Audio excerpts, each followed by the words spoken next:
hiduplah sebuah keluarga yang bahagia. Mereka memiliki satu anak perempuan bernama Bawang Putih. Namun pada suatu hari, ibu Bawang Putih jatuh sakit dan akhirnya meninggal dunia. Bawang Putih pun hanya hidup bersama dengan ayahnya.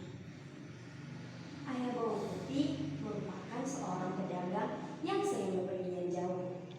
Karena tak tega meninggalkan Bawang Putih sendirian di rumah, akhirnya sang ayah menikahi seorang janda dan memiliki satu anak perempuan bernama Bawang Merah. Nah, Bawang Putih, mulai sekarang kau akan memiliki ibu dan saudara tirimu bernama Bawang Merah, ucap sang ayah kepada Bawang Putih. Bawang Putih pun bahagia karena memiliki keluarga baru. Ibu tiri dan juga Bawang Merah bersikap sangat manis kepadanya. Namun, ternyata kebaikan itu hanya sesaat. Mereka bersikap baik hanya saat sang ayah ada di rumah. Ketika ayah pergi, mereka bersikap jahat kepada Bawang Putih, menyuruh Bawang Putih untuk mengerjakan seluruh pekerjaan rumah. Selama beberapa waktu, ayah Bawang Putih jatuh sakit dan akhirnya meninggal dunia. Sang ibu tiri dan Bawang Merah semakin bersikap kejam kepada Bawang Putih. Sekarang kamu harus mengerjakan semua pekerjaan rumah yang ada di sini, ucap sang ibu tiri kepada Bawang Putih. Waktu istirahat Bawang Putih semakin tidak ada.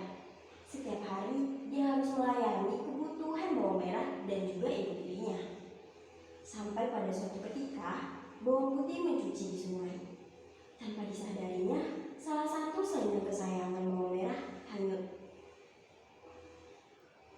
Kakak, maaf ya, selendangmu hanyut di sungai, tutur Bawang Putih. Bawang Merah pun memarahi Bawang Putih. Dia menyuruh Bawang Putih untuk mencari selendang itu dan tidak boleh pulang sebelum menemukan selendang itu. Akhirnya Bawang Putih menyusuri sungai untuk mencari selendang itu. Hingga larut malam, selendangnya juga belum ditemukan.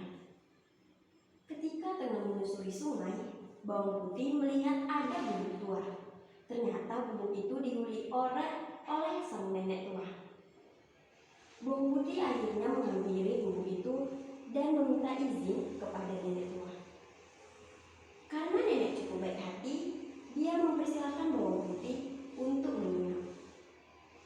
Nenek itu menanyakan perihal kenapa Bawang Putih bisa sampai di situ. Bawang Putih pun menceritakan nasibnya yang sangat kejam. Hingga sang nenek pun merasa iba mendengar cerita Bawang Putih. Ternyata selendang yang dicari Bawang Putih ditemukan oleh sang nenek. Akan tetapi nenek tidak mau memberikannya secara percuma. Dia memiliki syarat Bawang Putih harus menerimanya selama 1 minggu. Bawang Putih tanpa berpikir panjang langsung menerima tawaran tersebut. Waktu seminggu pun berlalu.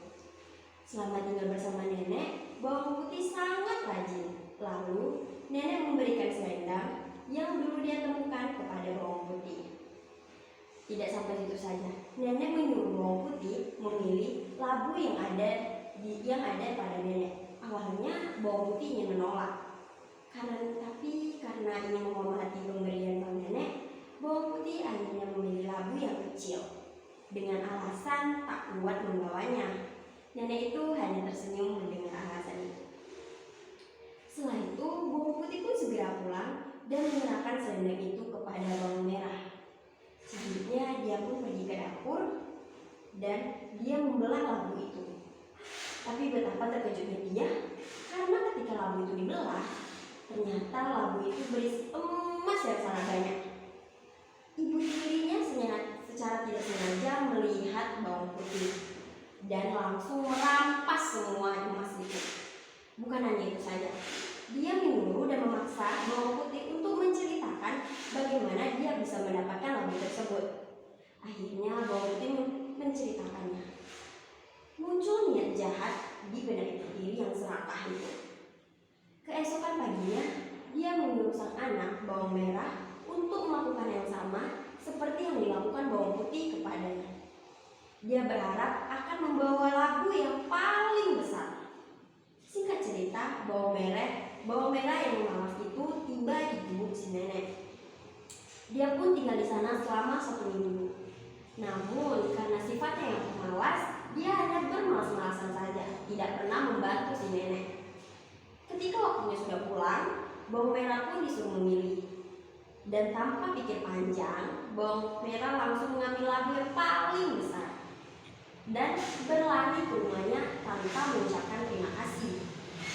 Saat tiba di rumah, ibunya sangat senang melihat anaknya membawa labu yang besar.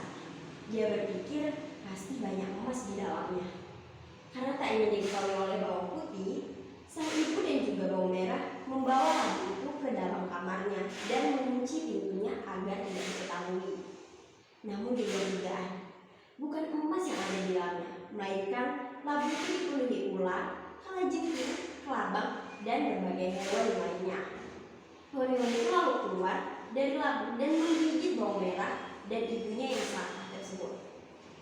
Bawang merah dan ibu tirinya akhirnya menyadari apa yang mereka lakukan selama ini salah dan meminta maaf kepada bawang putih.